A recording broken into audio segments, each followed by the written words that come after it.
lorsque vous avez un fardeau, déposez-lui ce fardeau-là. Déposez-lui. Mais je vous dis, chaque fois que nous nous inquiétons pour ce fardeau, chaque fois que nous avons la peur, ou chaque fois que nous y pensons, ou nous réfléchissons sur ce fardeau, cela signifie que spirituellement, nous récupérons le fardeau. Et voilà pourquoi beaucoup de gens, malgré leurs prières, ils n'ont pas toujours la paix.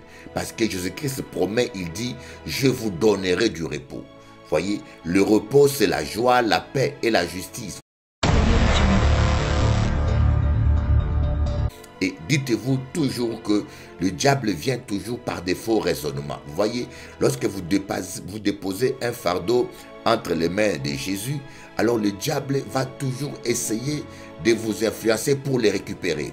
Il va commencer toujours à vous poser des questions. Mais comment tu t'en sortiras? C'est la même chose qu'il a fait avec Ève et Adam. Il est allé poser des questions. Le diable est un questionnaire, c'est un spécialiste des questions. Il aime poser des questions. Et quand il vous pose des questions, chassez-le automatiquement. N'essayez même pas de lui répondre. N'essayez même pas de communier avec lui. Le fait même de communier avec lui, de parler avec lui, vous ouvrez une porte à l'ennemi. Dès que le diable vient avec des faux raisonnements, chassez-le. Dites-lui simplement, écoutez, j'ai confiance à Dieu. Ce n'est pas mon problème de savoir comment est-ce que Dieu agira, comment est-ce que la solution viendra, comment, ce n'est pas mon problème. Moi, je fais confiance à Jéhovah et je sais que Dieu interviendra. Ne répondez pas insulte pour insulte. Quand on vous insulte, on vous provoque, ne réagissez pas, laissez-les parler. Ayez simplement confiance. Ne vous inquiétez pas, Dieu s'occupe de vous. Vous avez un Dieu qui est bon. Voyez, l'apôtre Paul dit, Dieu pourvoira à tous vos besoins. Il est sûr, il dit, Dieu pourvoira. Ce n'est pas, c'est inconditionnel. Dieu pourvoira à tous vos besoins. Et si l'onction, Dieu a abandonné son fils à la croix à cause du péché, ce n'est pas toi qui n'abandonneras pas. Vous voyez, Jésus à la croix, il a dit, mon Père, pourquoi m'as-tu abandonné? Parce qu'en ce moment-là, il s'est fait pécher. Il a pris tous les péchés de l'humanité sur lui et l'onction s'est retirée. Parce que l'onction ne peut pas rester là où il y a le péché.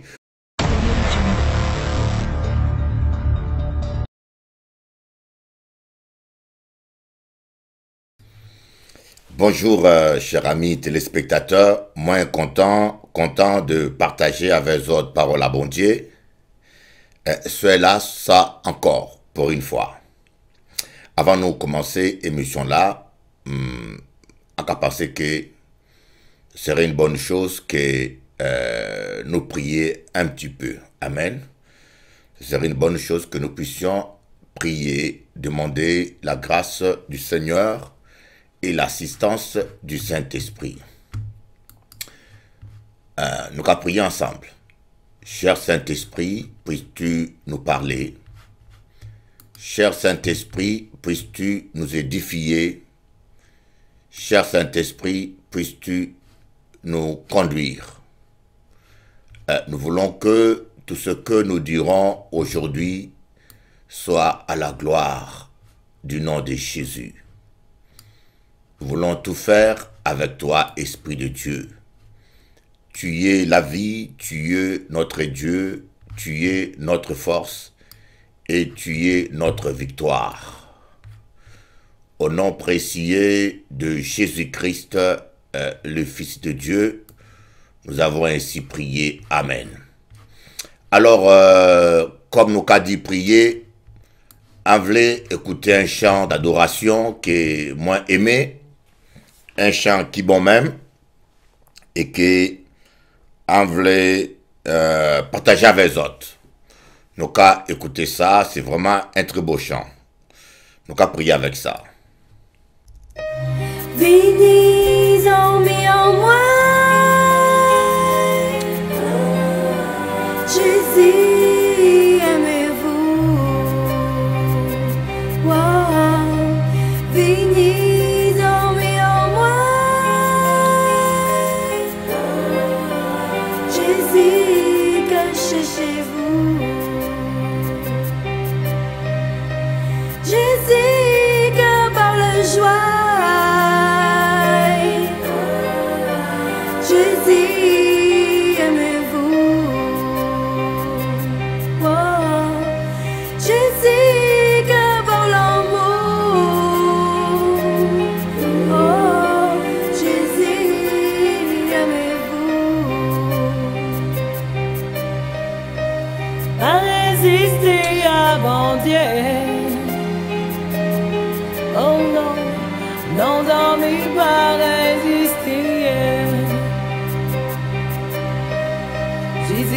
venu pour par la vie.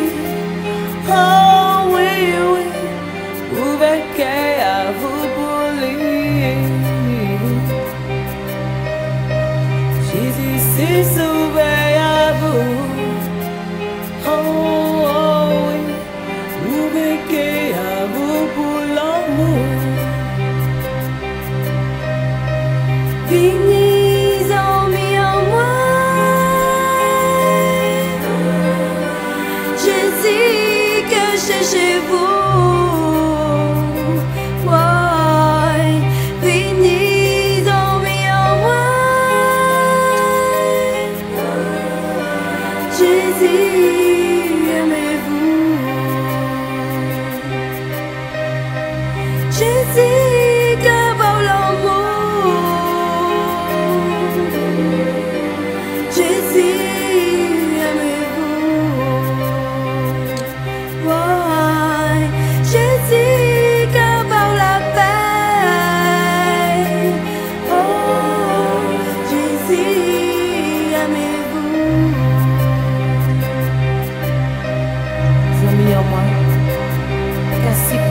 Pas bon Dieu, parce que au passage ça au caractère. Si tu sais qu'il y avait Jésus, c'est la vie, la joie, la paix. Tu es venu sans hésiter. Pas Jésus, pas hésiter. Ouvrez le cœur, parce que tout ça qui tient dans les herbes, tu es content. Ouvrez le cœur.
Alléluia.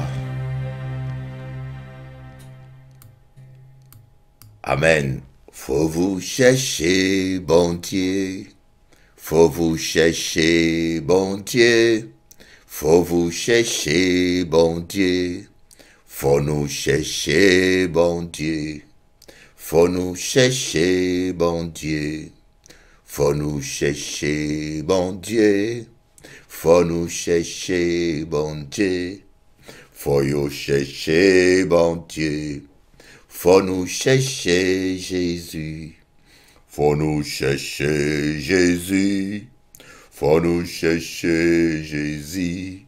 Faut nous chercher, bon Dieu. Faut nous chercher, bon Dieu.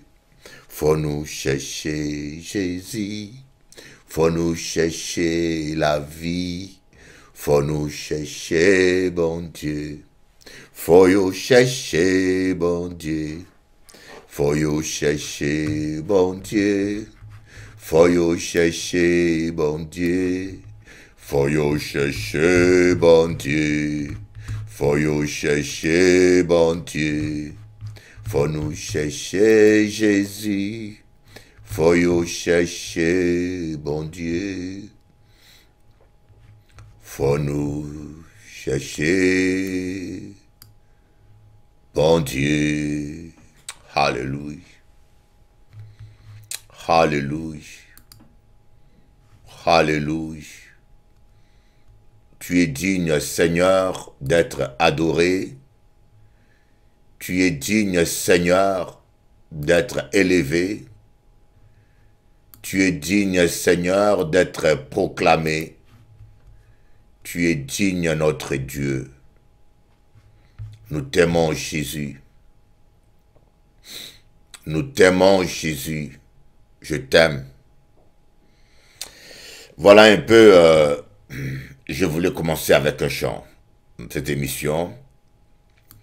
Pas cette émission. L'émission a bien commencé avant, mais cette prédication. Voyez, nous devons faire le bien tant que nous pouvons. Faire le bien. Voilà tout ce que Dieu nous demande. Voyez, c'est ça la vraie religion.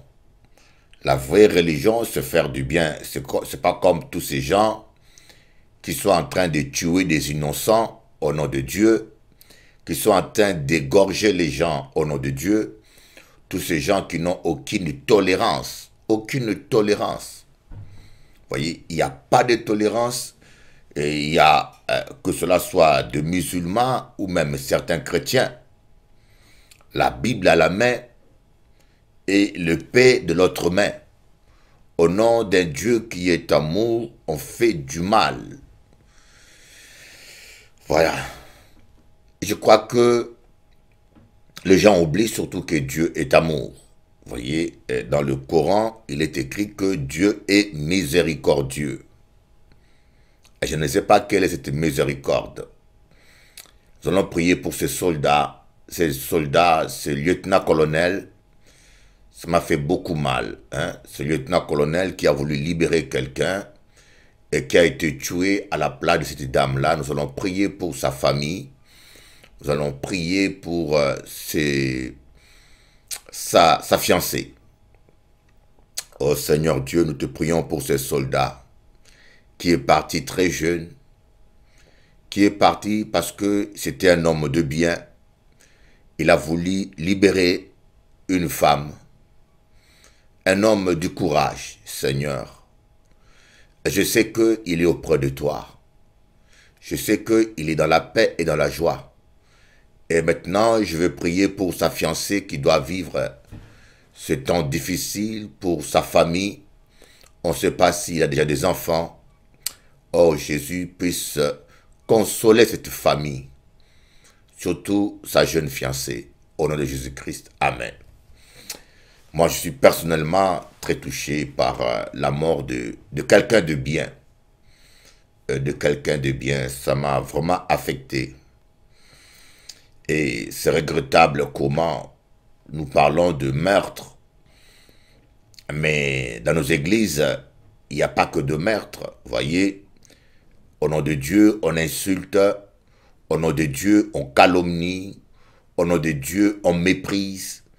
Au nom de Dieu, aujourd'hui, les gens font toute forme de méchanceté. C'est parce que ces gens n'ont pas compris. C'est que la vraie religion. Ils n'ont pas compris cela. C'est pour cela qu'ils se comportent de cette manière. Amen. Nous devons prendre conscience que Jésus-Christ nous aime. Et Jésus-Christ a un plan merveilleux pour nos vies. Jésus-Christ a un plan merveilleux pour toi. Jésus-Christ a un plan de paix et de bonheur pour toi. Il te réserve de bonnes choses. Mais aujourd'hui, nous allons parler d'un sujet que j'aime bien, c'est les inquiétudes. Vaincre les inquiétudes. Vaincre les inquiétudes. C'est la suite de ce que nous avions déjà commencé hier. Mais on va tout de suite lire d'abord des versets qui concernent cela pour ne pas trop nous éparpiller. On va d'abord lire Matthieu chapitre 6. Je vais commencer au verset 25 jusqu'au verset 34. C'est pourquoi je vous dis, ne vous inquiétez pas pour votre vie de ce que vous mangerez, ni pour votre corps de quoi vous serez vêtus. La vie n'est-elle pas plus que la nourriture, et le corps plus que les vêtements?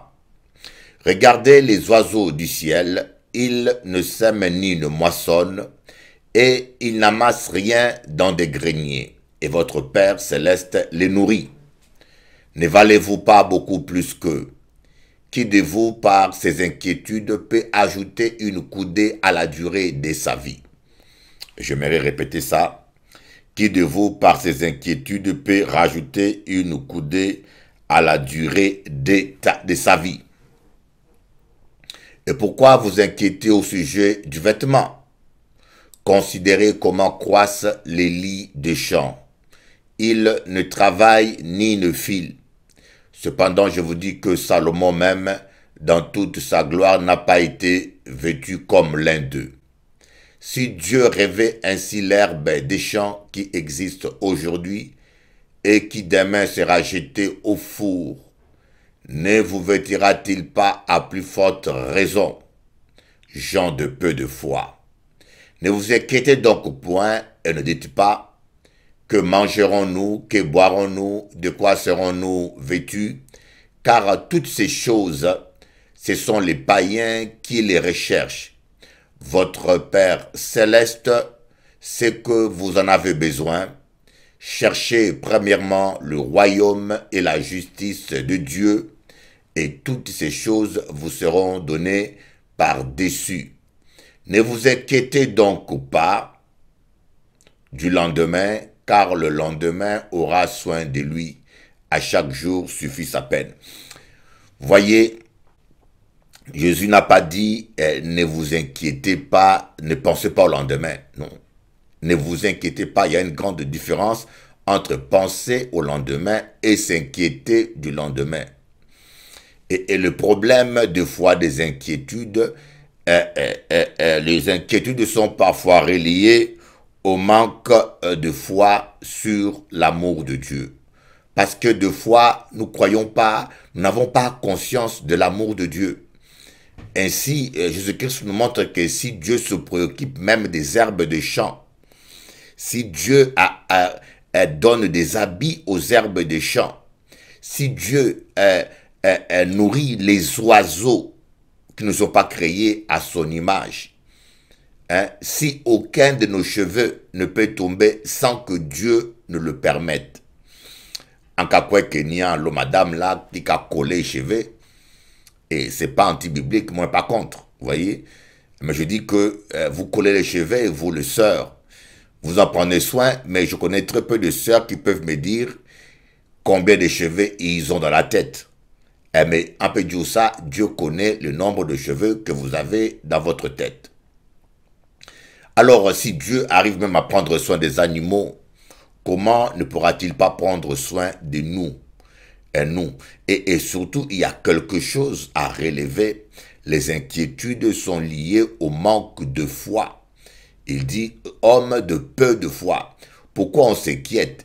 Parce qu'on ne croit pas que Dieu va intervenir. Pourquoi on s'inquiète? Parce qu'on ne croit pas que Dieu va pouvoir. Pourquoi on s'inquiète? Parce qu'on ne croit pas que Dieu est capable de faire quelque chose. Parce qu'on ne croit pas et on s'inquiète. Et pourquoi on ne croit pas? Parce qu'on n'a pas compris que Dieu nous aime. On n'a pas assez reçu la révélation de la profondeur, de la hauteur, de l'amour de Dieu manifesté en Christ Jésus. On va lire dans Philippiens chapitre 4, le verset 4. C'est deux versets qu'on a vus hier. Réjouissez-vous toujours dans le Seigneur, je le répète, réjouissez-vous. Que votre douceur soit connue de tous les hommes. Le Seigneur est proche. Ne vous inquiétez de rien, mais en toute chose faites connaître vos besoins à Dieu par des prières et des supplications avec des actions de grâce. Et la paix de Dieu qui surpasse toute intelligence gardera vos cœurs et vos pensées en Jésus-Christ. Au reste, frères, que tout ce qui est vrai, tout ce qui est honorable, tout ce qui est juste, tout ce qui est pur, tout ce qui est aimable, tout ce qui mérite l'approbation, ce qui est vertueux et digne de louange, soit l'objet de vos pensées. Voyez, comme je l'avais dit hier, les réponses, les solutions de Dieu sont trop simples. Je répète, les solutions de Dieu sont très simples pour que nous puissions y croire. Nous avons du mal à croire aux solutions de Dieu parce qu'elles sont trop simples. Voyez ici, comme avait dit un pasteur canadien, pour être sauvé, il suffit seulement de croire. Mais les gens trouvent ça trop simple. Si Dieu avait dit qu'il faut faire 10 tours d'un terrain de football ou bien faire la nage, 1 heure de nage pour être sauvé, les gens allaient croire. Mais comme c'est tellement simple pour le salut, il suffit seulement de croire et rien faire de plus parce que Jésus a tout fait, les gens ont du mal à croire. Voilà pourquoi les gens font des pèlerinages, les gens font des pénitences, les gens font tant de pratiques parce qu'ils trouvent que c'est trop simple le salut de la foi. Alors ils veulent convaincre leur conscience, ils veulent se convaincre eux-mêmes, voyez, ils veulent se convaincre eux-mêmes. Nous allons maintenant lire Philippiens chapitre 4, on a déjà lu ça. On va lire maintenant Matthieu chapitre 8 à partir du verset 24. Je vais lire. Et voici, il s'éleva sur la mer une si grande tempête que la barque était couverte par les flots. Et lui, il dormait. Voyez, les disciples s'étant approchés les réveillèrent et dirent, « Seigneur, sauve-nous, nous périssons. » Il leur dit, « Pourquoi avez-vous peur, gens de peu de foi ?» Voyez, alors il se leva, menaça les vents et la mer, et il y eut un grand calme. Ces hommes furent saisis d'étonnement. Quel est celui-ci, disait-il, à qui obéissent même les vents et la mer? Les disciples réveillèrent le Seigneur et dirent, « Seigneur, sauve-nous, nous périssons. » Sauve-nous, nous périssons. Et Jésus-Christ leur répondit, « Pourquoi avez-vous peur, gens de peu de foi ?» Voyez, la peur, l'inquiétude est le résultat de manque de foi. Quelqu'un qui a peur, il n'a pas la foi. Quelqu'un qui est inquiet, il n'a pas la foi. Et souvent, cela aussi est dû à l'ignorance. Pourquoi on manque de foi? Parce qu'on ignore.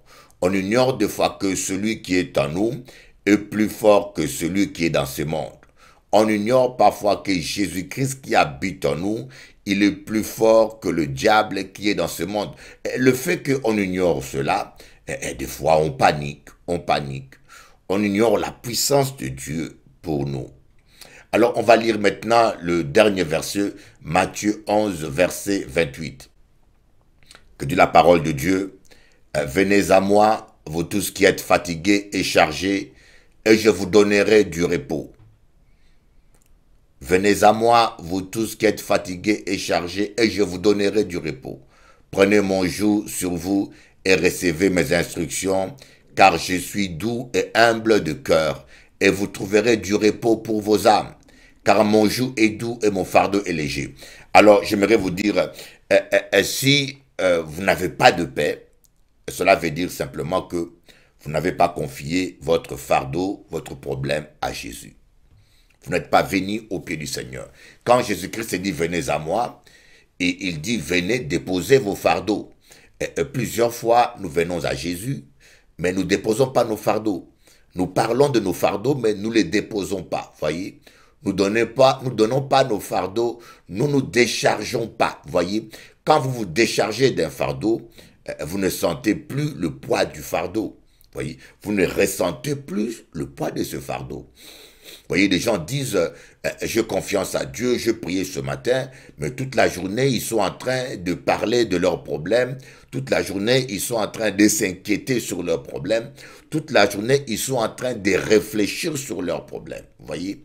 Et vous voyez ces gens, ils disent ils ont la foi, mais ils sont angoissés, ils n'ont plus la joie de vivre, il y en a qui perdent même le sommeil, il y en a qui ne savent plus quoi faire, simplement parce que nous ne savons pas nous décharger. Voyez, se décharger de son fardeau, c'est plus que dire à Jésus, faire une prière ou lire 2 psaumes. Non, c'est décharger de son fardeau, ça veut dire, Seigneur, je te confie mon problème, mon dossier. Vous voyez, quand un homme va voir un avocat, il peut être un illettré, hein? un illettré. Mais l'avocat a étudié pour défendre. Pour le défendre, il paye son argent, il dépose son dossier entre les mains de l'avocat.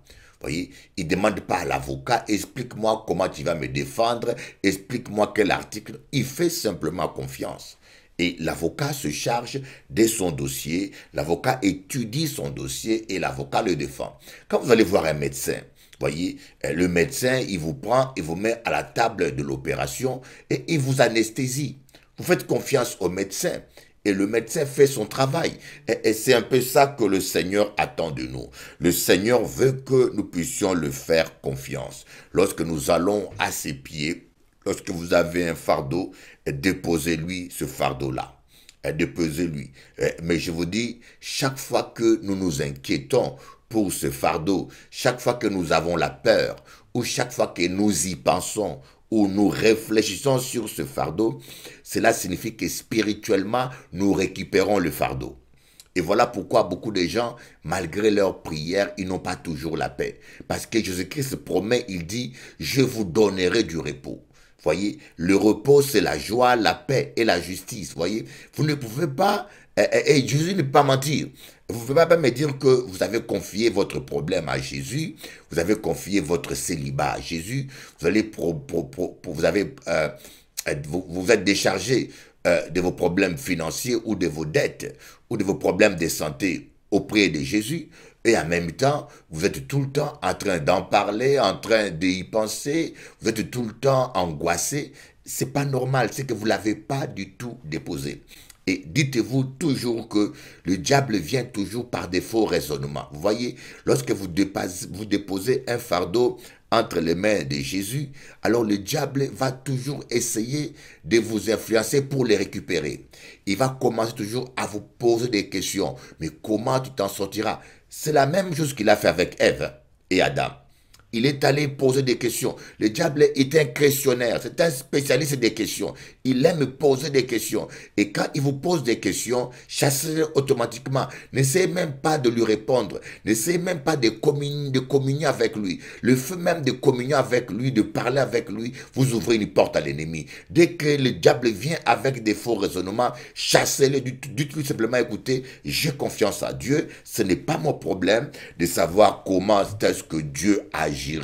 Comment est-ce que la solution viendra, ce n'est pas mon problème. Moi, je fais confiance à Jéhovah et je sais que Dieu interviendra.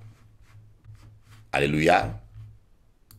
Donc, nous avons vu que les inquiétudes sont souvent dues au manque de foi. Au manque de foi, et vous allez remarquer que le diable vient toujours nous amener à raisonner. À raisonner. Il nous pose des questions pour nous amener dans le doute. Et il y a quelque chose, il y a une question qu'il ne faut jamais se poser. Et je peux vous dire, il y a une question qu'il ne faut jamais se poser, c'est comment Dieu fera-t-il? Ouais. Des fois, on se dit, mais comment est-ce que Dieu fera-t-il? Comment est-ce que Dieu me donnera-t-il de l'argent? Comment est-ce que Dieu pourvoira? Le médecin a dit que c'est trop tard. Mais comment est-ce que Dieu va-t-il agir? Et quand on se pose cette question et qu'on n'a pas de réponse, en général, on s'angoisse ou on désespère ou on devient attristé ou quelque part, on commence à vivre dans l'anxiété, dans les inquiétudes. Nous devons vaincre les inquiétudes. Nous devons chasser les inquiétudes. Nous devons vaincre les inquiétudes et chasser l'inquiétude de nos vies. L'inquiétude doit partir. Et j'aimerais te dire quelque chose, quelle que soit la situation dans laquelle tu puisses être, dis-toi toujours que ta situation n'est pas trop compliquée pour Dieu. Voyez, la situation peut être compliquée pour nous.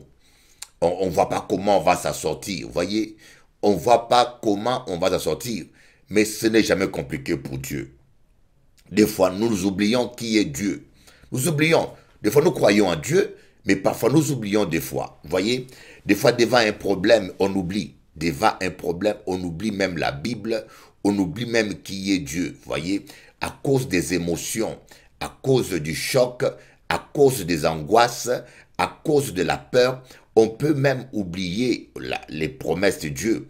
Rappelez-vous, les disciples ont confondu Jésus avec un fantôme. Un jour, les disciples étaient dans la barque, ils ont vu Jésus marcher sur les eaux, ils ont crié au fantôme. Ils ne savaient pas que c'était Jésus. Et c'est ça qui nous arrive des fois. La peur, les émotions, les inquiétudes, les stress, la colère, nos 5 sens charnels de foi nous amènent parfois à oublier qui est Dieu. Voyez, dites-vous que vous ne priez pas n'importe quel Dieu. Le Dieu que vous priez, premièrement, il vous aime. Donc, Dieu, on l'appelle Dieu le Père, on l'appelle Père. Et Jésus-Christ s'est dit, si votre Père dans la chair, il dit, lequel de vous, son fils lui demandera un pain et lui donnera-t-il un serpent? Lequel de vous, son fils lui demandera des œufs et lui donnera-t-il un scorpion? Voyez, lequel de vous, nous qui sommes des humains, lorsque nous demandons quelque chose, notre fils nous demande quelque chose, on souhaite le meilleur pour lui. Moi, je vis des parents qui travaillent pour laisser un héritage à leurs enfants. Mais si nous, les êtres humains, avec le cœur que nous avons, nous cherchons à être bons, mais si Dieu ne nous aide pas, nous ne sommes jamais bons. Voyez, sans l'aide de Dieu, on n'est pas bon. On est toujours en train de s'embrouiller, de faire des erreurs. Mais si malgré notre état de cœur, des fois, tortueux, nous savons penser à nos enfants et à leur faire du bien, mais comment est-ce que nous pouvons penser que Dieu qui est amour, voyez, il n'a pas seulement l'amour, mais il est l'amour lui-même, ne pensera-t-il pas à nous? Donc, la plupart des fois, nous nous inquiétons parce que nous n'avons pas confiance dans l'amour de Dieu. Nous n'avons pas d'abord, numéro 1, confiance dans l'amour de Dieu. Et deuxièmement, c'est parce que aussi, nous oublions la toute-puissance de notre Dieu. C'est pour cela que je vous dis que, j'ai toujours dit une phrase, il n'est jamais trop tard tant que l'on a la foi. Il n'est jamais trop tard tant qu'on croit. Dieu, il est le maître des temps et des circonstances. Écoute-moi, Tati, il n'est pas trop tard.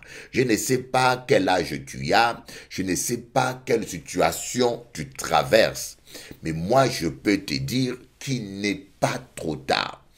Regardez, lorsque Jésus est allé voir Marie et Marthe, ces deux sœurs ont dit à Jésus, « Seigneur, si tu étais là, Lazare ne serait pas mort. » Si tu étais là pour Marie et Marthe, Jésus est allé trop tard. C'était déjà trop tard. Il fallait qu'il vienne. Voyez, pourquoi? Parce que d'après la croyance des Juifs, lorsque quelqu'un meurt, son âme reste traînée autour de son corps pendant 3 jours. D'après les coutumes juives, lorsque quelqu'un meurt, son âme reste encore sur terre après 3 jours. Et après 3 jours, son âme va dans le séjour des morts. Donc pour Marie et Marthe, même pour les croyants hébreux, si Jésus était venu pendant les 3 jours, il y avait une possibilité de résurrection parce que l'âme était encore autour du corps. Mais Jésus est venu après. Donc c'était déjà trop tard. Pour eux, l'âme de Lazare est déjà allée dans les séjours du mort. Donc c'est déjà fini. Voilà pourquoi tous ces gens-là étaient désespérés. Mais parce que, vous voyez, dans la Bible, et je crois que Marie et Marthe, ils savent bien que Élisée avait ressuscité une morte, et Élie avait ressuscité aussi des morts. Donc, dans la Bible, on sait que Dieu peut faire ce miracle-là. Les Hébreux savent bien, mais d'après leur coutume, le cas de Lazare était exceptionnel. C'était un cas qui dépassait les raisonnements parce que Lazare avait déjà dépassé les 3 jours. Donc son âme n'était plus là, il était dans le séjour des morts d'après les traditions orales hébraïques. Voilà pourquoi ils étaient désespérés, ils ne croyaient plus au miracle. Et pire encore, il y avait les odeurs. Ils ont dit à Jésus, ils sentent déjà mauvais. Mais ils n'ont pas pris conscience, ils ont oublié la toute-puissance de Dieu. Le problème, des fois, nous oublions que notre Dieu est capable. Quand les médecins disent que c'est plus possible, mais dites-vous que notre Dieu est capable. Ta vie n'est pas finie, tu n'es pas foutu. Ton enfant n'est pas fini, ton enfant n'est pas foutu. Ta situation n'est pas compliquée devant Dieu. Si Dieu tient l'univers dans ses bras, si Dieu tient l'univers dans ses bras, alors ta situation n'est rien devant lui. Si Dieu a dit que la lumière soit et la lumière fut, en une seule phrase suffit pour que les choses changent. Voyez, nous nous inquiétons, nous nous angoissons parce que, nous oublions l'amour de Dieu. Nous n'avons pas la complète révélation de la profondeur, de la hauteur et de la largeur, de la longueur de l'amour de Dieu manifesté en Christ Jésus. Et nous nous inquiétons parce que nous ne connaissons pas la toute-puissance de Dieu. Ton Dieu est puissant. Ta situation n'est pas forte devant Dieu. Voyez, lorsque vous déclarez que ma situation est compliquée, votre bouche va la compliquer. Lorsque vous déclarez que ma situation est compliquée, c'est trop compliqué, donc c'est votre propre bouche qui est en train de compliquer ta situation. Parce que la mort et la vie sont au pouvoir de la langue. On a vu cela il y a une semaine. On a parlé de la puissance de nos paroles. Vous voyez, tout ce que vous dites se matérialise. Toute parole qui sort de votre bouche est une sémence. C'est la raison pour laquelle Jésus-Christ dit, l'homme rendra compte à Dieu de toute parole vaine qu'il aurait proférée. Pourquoi? Parce que toute parole que vous prononcez prend vie. Je me rappelle un jour, je vais vous donner un témoignage. J'étais en Guadeloupe, en plein culte. Alors je voulais rigoler. J'aime bien rigoler. Et j'ai dit devant les chrétiens, bientôt j'aurai un avion pour aller en Guadeloupe et pour aller en Martinique. Il faut prier pour que j'aie un avion. Et j'étais en train de rigoler. Et je vous dis, l'année n'est pas terminée. Il y a eu 2 chrétiens qui avaient leur avion privé, 2 pilotes qui avaient des avions, c'était leur travail. Ces 2 pilotes, ils sont convertis, ils sont venus à l'église et ils m'ont dit, Bishop Eli, on met nos avions à ta disposition. Si un jour il n'y a pas d'avion ou si un jour tu es coincé, un seul coup de fil, on vient te chercher. Alors j'étais vraiment impressionné et j'ai dit, mais Seigneur, est-ce que c'est possible ça? Et le Seigneur m'a dit, rappelle-toi ce que tu avais dit devant l'église. Je dis, mais Seigneur, j'étais en train de rigoler. Mais Dieu m'a dit, mais moi je ne rigole pas. Tout ce qui sort de ta bouche a un pouvoir. Voyez, il faut dire, mon fils s'en sortira, il va se rétablir au nom de Jésus. Il s'en sortira, il va se rétablir au nom de Jésus. Il faut dire, ma femme va s'en sortir au nom de Jésus, je le déclare.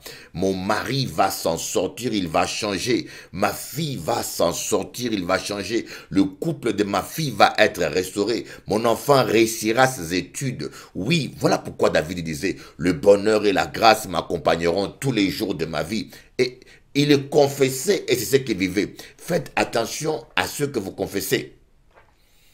La plupart des fois, nous confessons les contraires. Donc, Dieu, il est tout-puissant. Voyez dans la barque, comme on a lu ce passage-là, Jésus était en train de dormir. Et Jésus était en train de dormir et les disciples étaient en train de lutter avec leur propre force contre les vagues, contre la tempête. Voyez, et lorsqu'ils ont vu qu'ils ont commencé à s'écrouler, qu'ils allaient s'écrouler, qu'ils n'avaient pas la victoire. Et là, ils ont crié, ils ont eu peur, ils ont réveillé Jésus. Voyez, j'aimerais vous dire une chose, un principe. Écoutez-moi bien. J'aimerais vous dire un principe.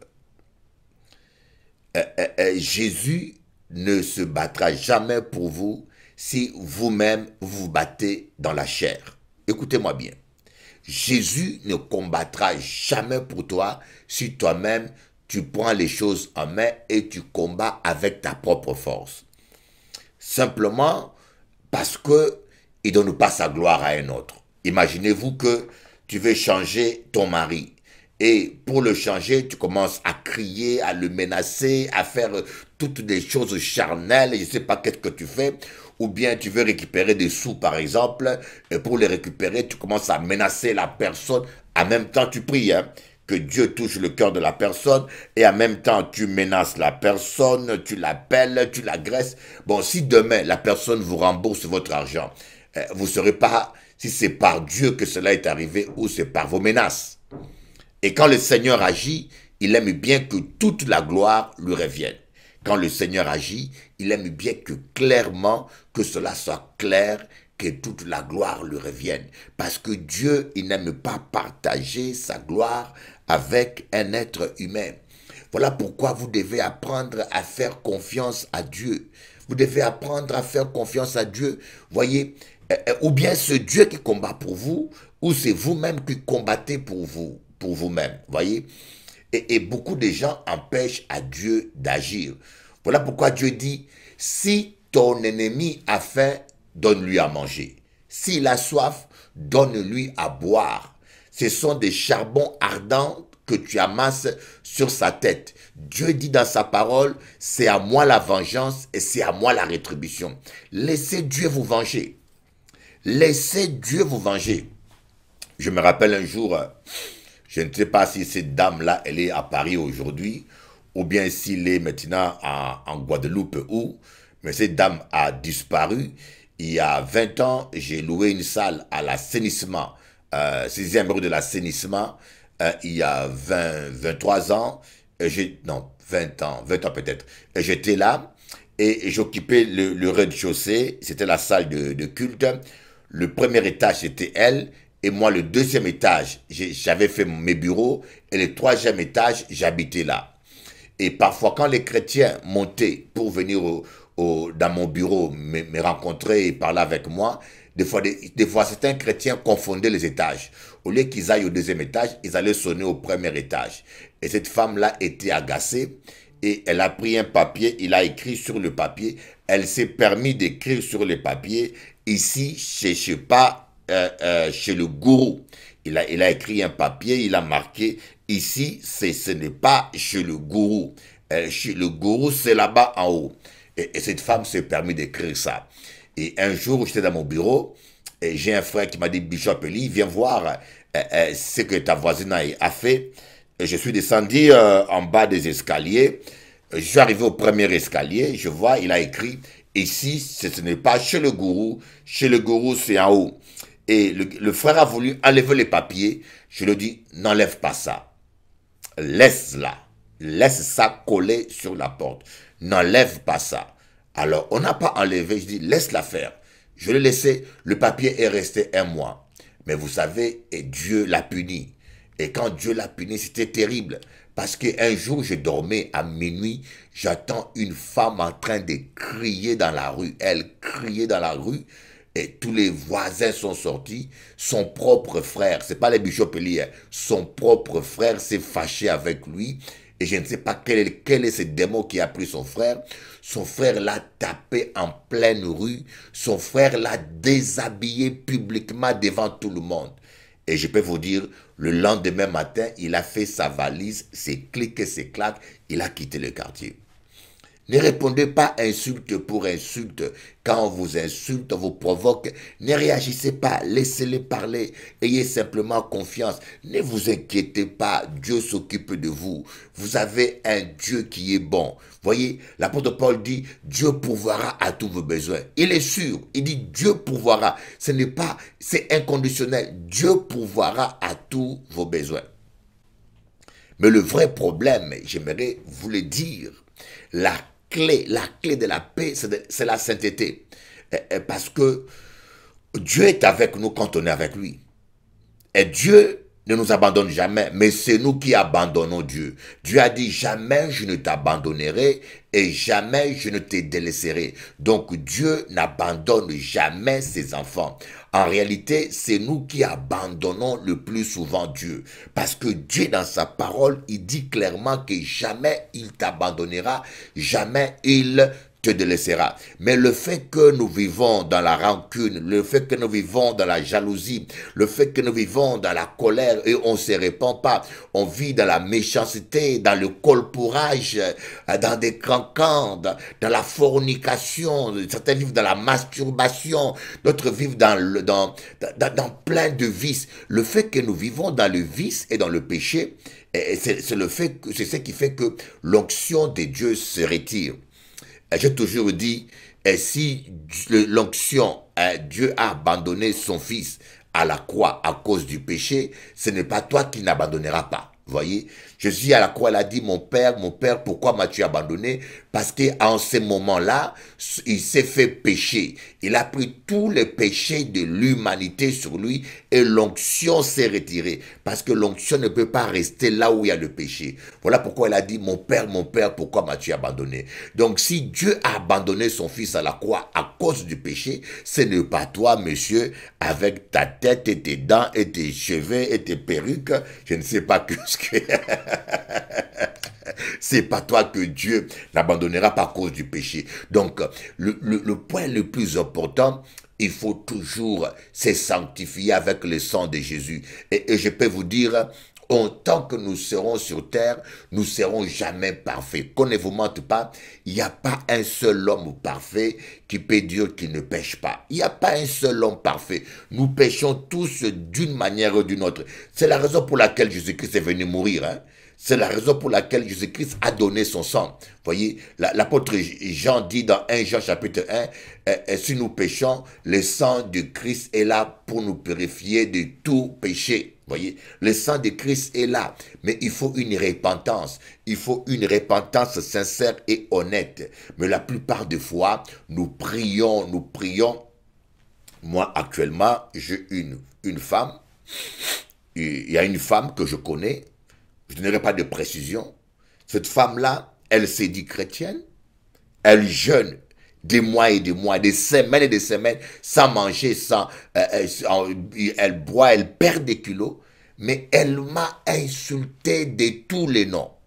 Un faux pasteur, gourou, sorcier, ceci, sans explication. Et je vous dis, elle m'a insulté de tous les noms. Elle est venue en France, je l'ai amenée au restaurant, on a mangé, je le bénis, je m'occupe d'elle, mais elle ne s'est même pas excusée. Vous voyez comment nous les chrétiens nous sommes.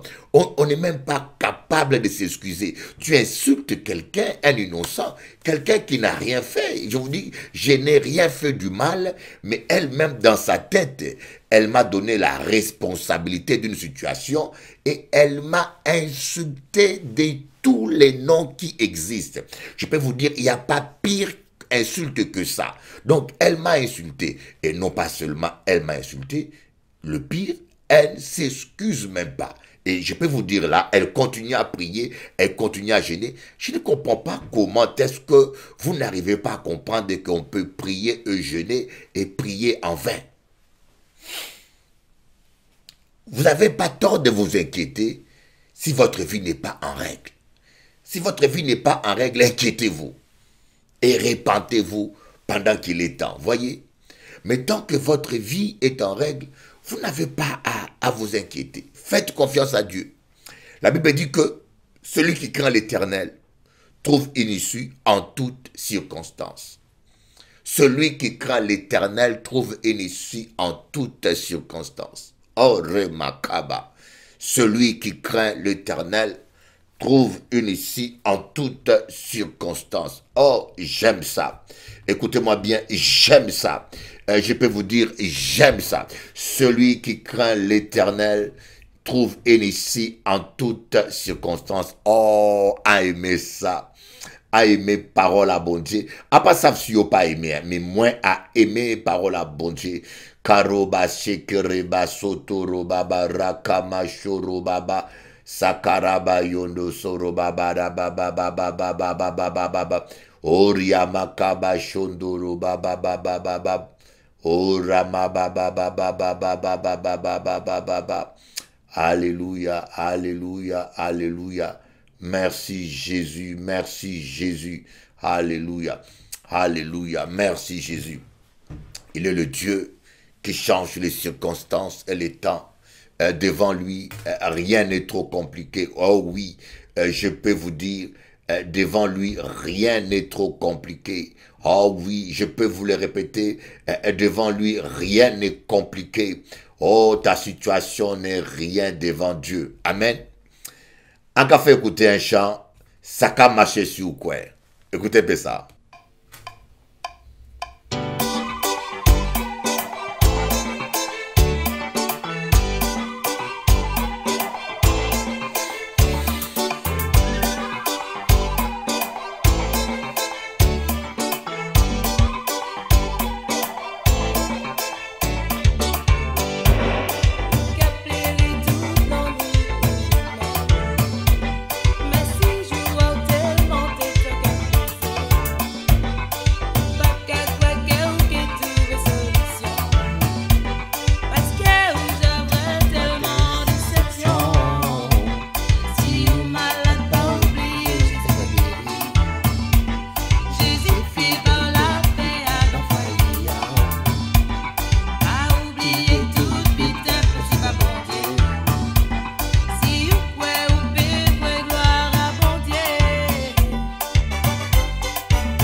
C'est vrai ça. Écoutez ça. Persévérer. Ça m'en dit avec foi, bon Dieu cabali. Bon Dieu fidèle, il fait que j'ai laissé tomber. Accepter Jésus ou qui trouver bonheur. Jésus c'est seule solution pour vivre à vous.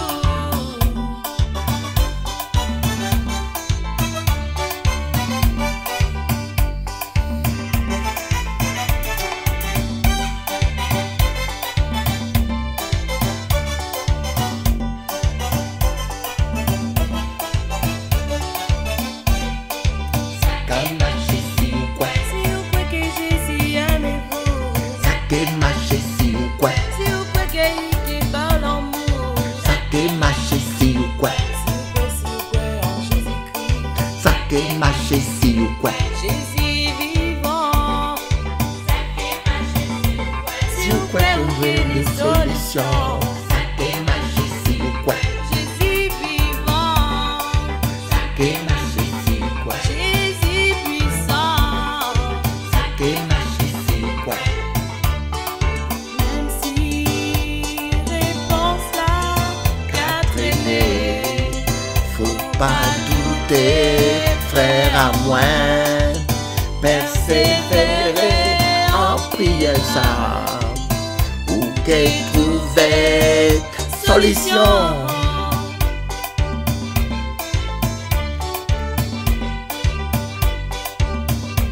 Si vous croyez que Jésus aimez-vous. Que marche si vous croyez. Si vous croyez qu'il paye par la vie. Que marche. Après danser pour autres. Jésus vivant. Que marche si. Si vous croyez qu'il va aux solutions. Que marche si vous croyez. Si vous croyez que Jésus aimez-vous.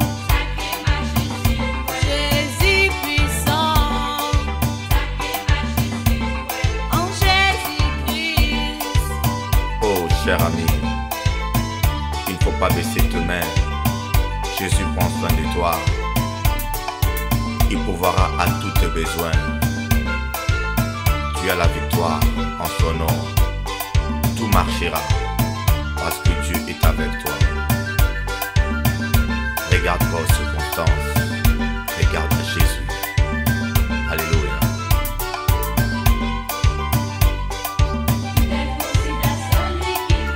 Alléluia. Tout est possible à celui qui croit. Ne doute pas. Tout est possible à celui qui croit. Tout est possible à celui qui croit. Ne pleure pas, ami. Tout est possible à celui qui croit.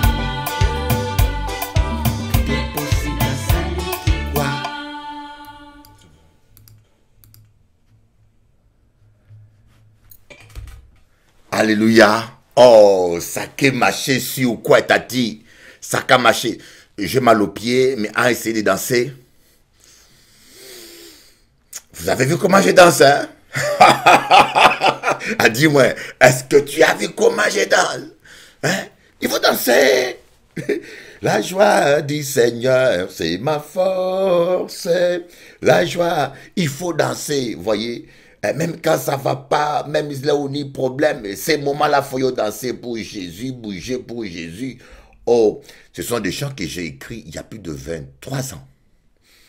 Ça, c'est l'un des premiers chants que j'ai composé pour ma chorale. J'ai fait 200 chants. Hein? 200 chants. Et 200, non, plus de 200. Mais quand je parle de 200 chants écrits, Johnny Hallyday en a fait 1000. Mais moi, je suis déjà à 200. Et je peux vous dire que j'en ai au moins plus de 500 qui ne sont jamais sortis, que je compose comme ça, que je garde. Le Seigneur nous inspire, n'est-ce pas?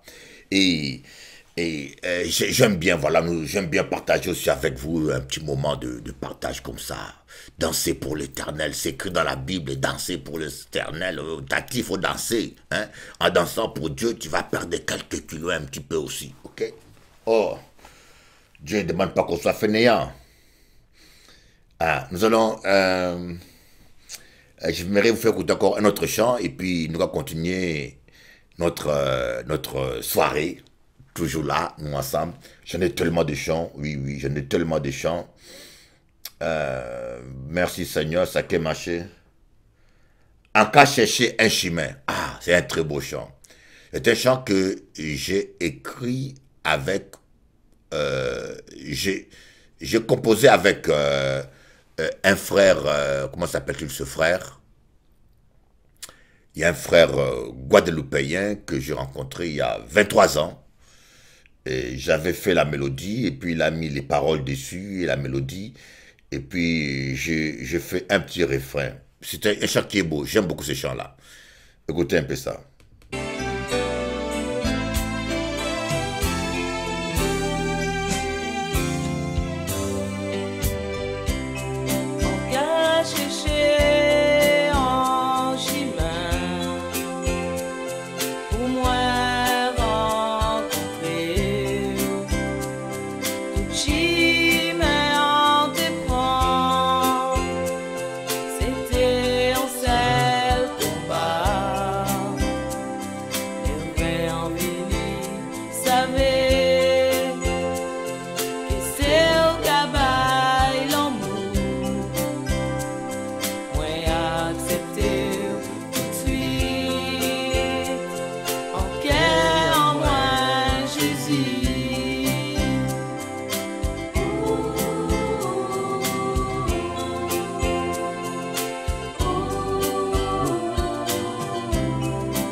Alléluia. Alléluia. Tati, laissez-moi. Ça, c'est nostalgie. C'est nostalgie. J'ai une très belle chorale et je salue ma fille Sandra, ma choriste. Alléluia. Alléluia. Tati, laissez-moi. Ça, c'est nostalgie. C'est nostalgie. J'ai une très belle chorale et je salue ma fille Sandra, ma choriste. Voilà. Et j'aimerais vous donner encore un autre, vous faire goûter encore un autre chant. Laissez-moi là. Ça, ce chant-là, je l'écris à cause des cancans. Il y a des gens qui étaient tellement au début hypocrites avec moi. Je peux vous dire, j'ai vécu l'hypocrisie, ou par contre, d'accord, c'est que l'hypocrisie. Quelqu'un qui vient, qui te sourit en face, qui te parle en face, qui te montre toutes ses dents, mais après, qui... Alors, c'est pour cela que j'ai écrit ce chant. Laissez ces gens-là faire tout ce qu'ils ont à faire. Il y a un Dieu dans les cieux. Laissez ce monde-là faire tout ça, yo ni a fait. Ni a bon Dieu en ciel là qui cavre tout bitem.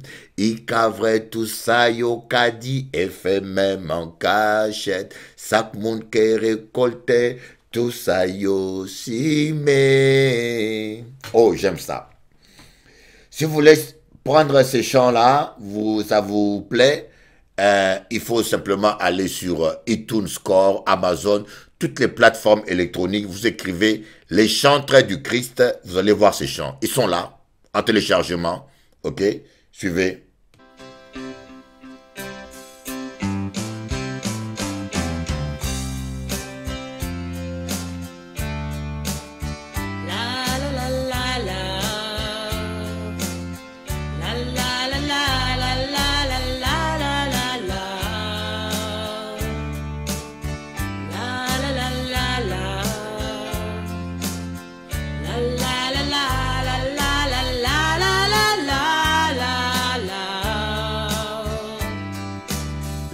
C'est mon affaire, tout ça yo ni a fait, ni a bon Dieu en ciel là qui cavre tout bitin, qui cavre tout ça yo qu'a dit et fait même en cachette, chaque monde qui récolté, tout ça yo si mais. Laissez yo, alléluia, laissez yo, laissez c'est mon affaire. Tout ça yo ni a fait, ni a bon Dieu en ciel là qui cavre tout bitin, qui cavre tout ça yo qu'a dit et fait même en cachette, chaque monde qui récolté, tout ça yo si mais. Laissez yo, alléluia, laissez yo.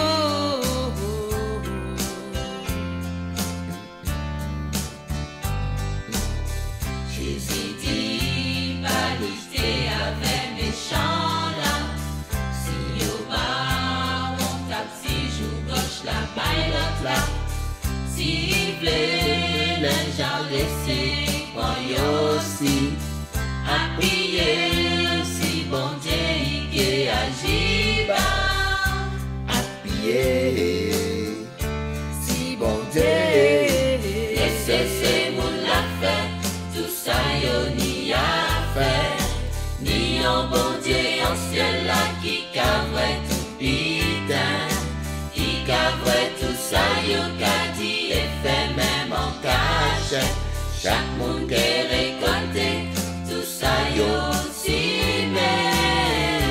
Laissez yo, alléluia, laissez yo, laissez ces monde la fait, tout ça yo ni a fait, ni a bon Dieu en ciel là qui cavre tout bitin, qui cavre tout ça yo qu'a dit et fait même en cachette, chaque monde qui récolté, tout ça yo si mais. Laissez yo, laissez yo. Alléluia. Si la terre, on ici pas plus grand qui m'étaille. Faut seulement qu'il y ait béni comme étraille. Si yo traite Jésus-Christ de démon, si je vois autres qui vivent à service, laissez-yo. Laissez ces moules la faire, tout ça yo ni a fait. Ni en bon Dieu en ciel là qui cavrait tout bitin. Qui cavrait tout ça yo gadi et fait même en cachet. Chaque monde qui est récolté, tout ça yo aussi met. Laissez-yo. Laissez ces moules la faire, tout ça yo ni a fait. Ni en bon Dieu en ciel là qui cavrait tout bitin. Qui cavrait tout ça yo gadi et fait même en cachet. Chaque monde qui est récolté, tout ça yo aussi met.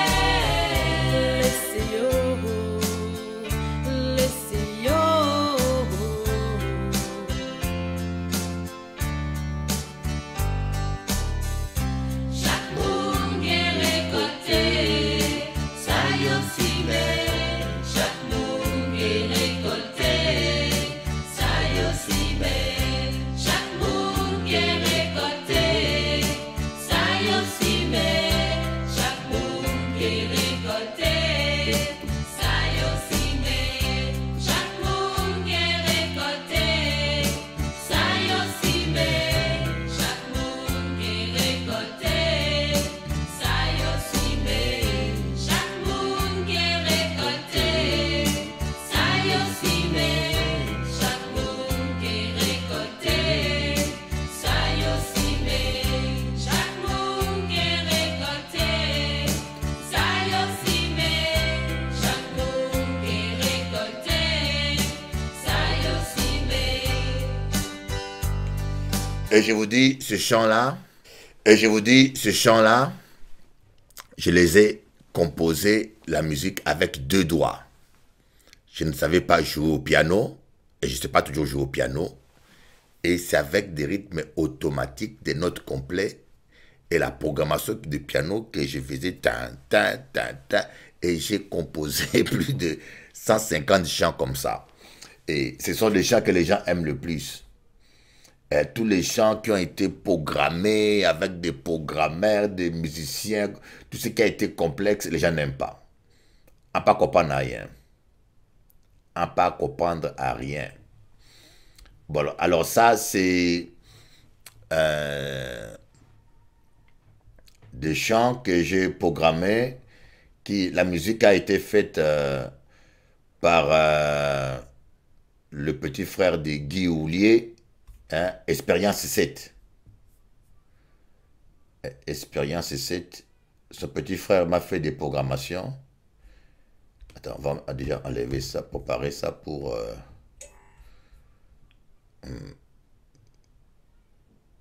Voilà, ça c'est un chant que j'ai écrit pour beaucoup de femmes. Beaucoup de femmes que j'ai vues en train de souffrir aux Antilles. Le mari est parti, elles sont seules et puis elles pleurent. J'ai beaucoup vu ça et j'ai écrit ce chant-là. Tu t'en sortiras un jour. Écoutez un peu ça. Voilà, fais écouter ça.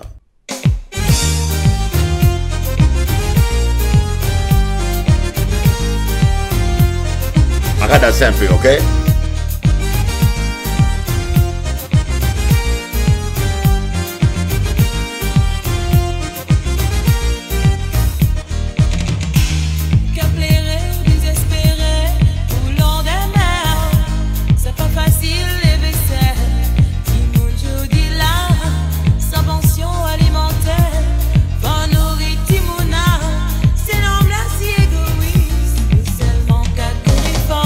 Éternel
fort à l'Éternel, confie-toi en lui, et celui qui agira. Il fera paraître ta justice comme la lumière, et ton droit comme le soleil à son midi. Garde le silence devant l'Éternel, et attends-toi à lui. Ne t'irrite pas contre celui qui réussit dans ses voies, contre l'homme qui accomplit des mauvais desseins.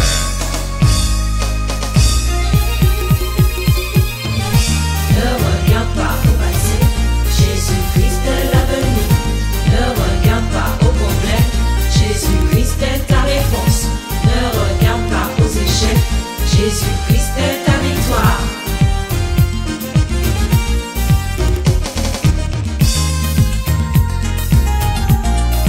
Tu t'en sortiras un jour. Tu t'en sortiras. Tu t'en sortiras un jour. Non, ma soeur, ne pleure pas, non. Tu t'en sortiras un jour. Oui, tu t'en sortiras. Tu t'en sortiras un jour. Oh non, non, ne pleure pas. Tu t'en sortiras un jour. Oui, tu t'en sortiras. Tu t'en sortiras un jour. Jésus est là pour toi. Tu t'en sortiras un jour. Tu t'en sortiras.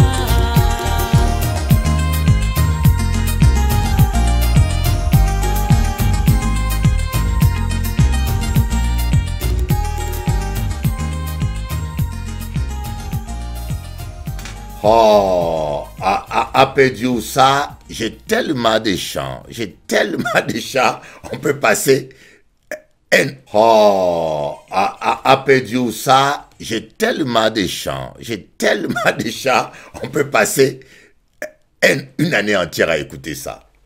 Ça, c'est le petit frère de Guy Houllier, Expérience 7, que bon Dieu bénisse ici, avec son ami qui m'ont fait la programmation. L'histoire de cet album, c'est incroyable. C'est un album incroyable. Je ne sais pas s'il y a un seul album au monde qui a été fait de cette manière-là. Je vous dis, l'histoire de cet album-là, je ne sais pas s'il y a un seul album enregistré au studio comme cet album-là. Yoka dit moi, mais qu'est-ce que Bishop Eli a dit? Bishop Eli a exagéré. Ah bon? Ou qu'a pensé que mon gars a exagéré? Ah non. Écoutez d'abord, je vais dire d'abord à Jean-François Saint-Louis. Nous, c'est showman. Ça fait 24 ans que nous avons fait ça. Hein? Nous avons fait ça. Et l'improvisation, la spontanéité, c'est un don qu'on ne doit pas étouffer, la spontanéité. Le programme à nous que nous avons fait là, c'est que nous avons laissé l'esprit conduire nous. Nous pas qu'à faire même bitin, toujours même bitin, non. Nous avons changé, nous avons bousculé les normes, nous avons bougé tout, vous voyez. Voilà. Et je peux vous dire, le petit frère d'Expérience 7, de Guy Houllier, est venu me voir avec un de ses amis. Il m'a dit qu'il programme, je ne sais pas s'il m'a menti, hein. Il me dit programme pour son grand frère et il veut me programmer la musique. Alors, nous avons fait contrat. On a dit programmer ma musique là. Ils m'ont fait, je crois, 5 ou 12 chants. Et en payé, il m'a mené la clé. Et moi, avec le choriste, on a répété le chant. J'ai écrit des chants parce que moi, tu m'amènes la musique et directement, Dieu me donne la mélodie et les paroles. Dès qu'on m'amène une musique, tu peux programmer comme il voulait. Dieu me donne la mélodie et les paroles. Alors, j'ai mis la mélodie et les paroles. La chorale a répété. Et ce que je vous dis, c'était avec des témoins.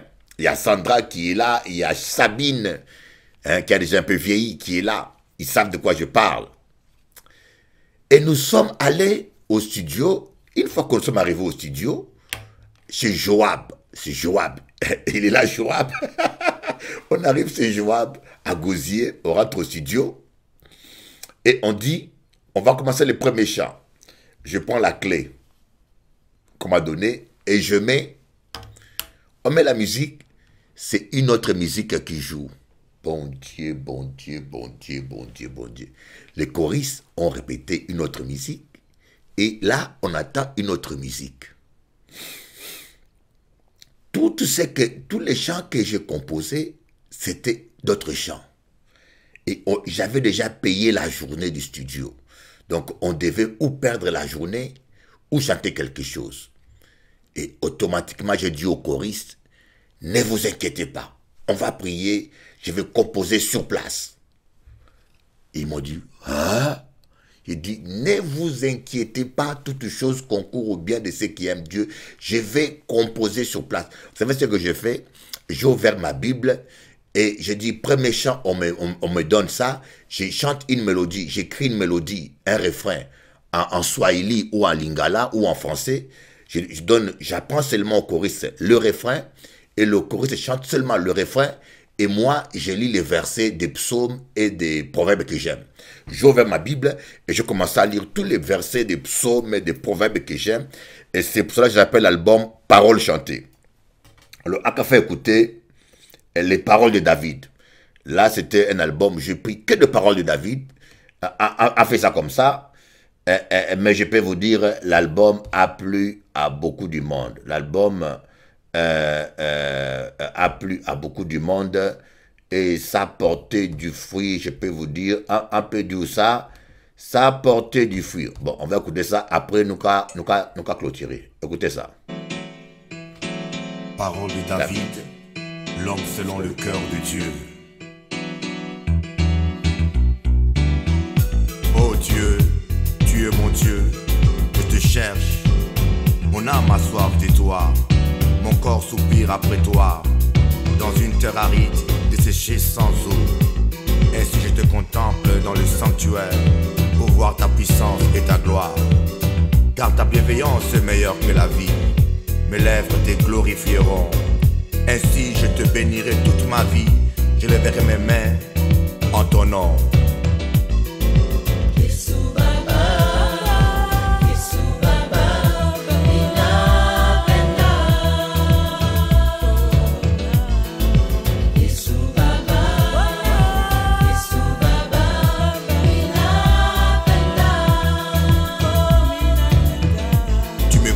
Par ton conseil, puis tu me recevras dans la gloire. Qui d'autre ai-je au ciel? En dehors de toi, je n'ai aucun plaisir sur la terre. Ma chair et mon cœur peuvent défaillir. Dieu sera toujours le rocher de mon cœur et ma part.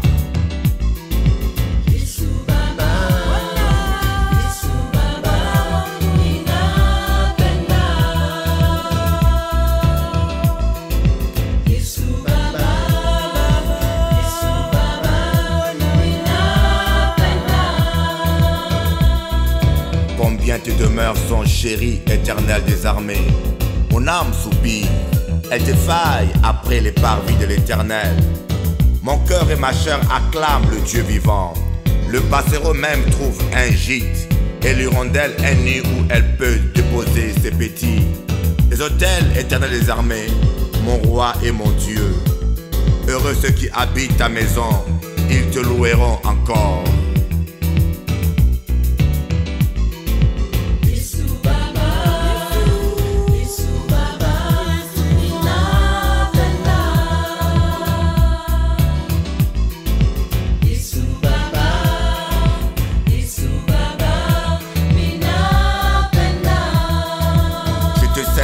Car je suis une créature merveilleuse. Tes œuvres sont de merveille et mon âme le reconnaît bien. Mon corps n'était pas caché devant toi lorsque j'étais fait en secret, tissé dans les profondeurs de la terre. Quand je n'étais qu'une masse informe, tes yeux me voyaient. Et sur ton livre étaient tous inscrits les jours qui étaient fixés, avant qu'aucun d'eux existe. Que tes pensées, ô Dieu, me semble impénétrable, que la somme en est grande.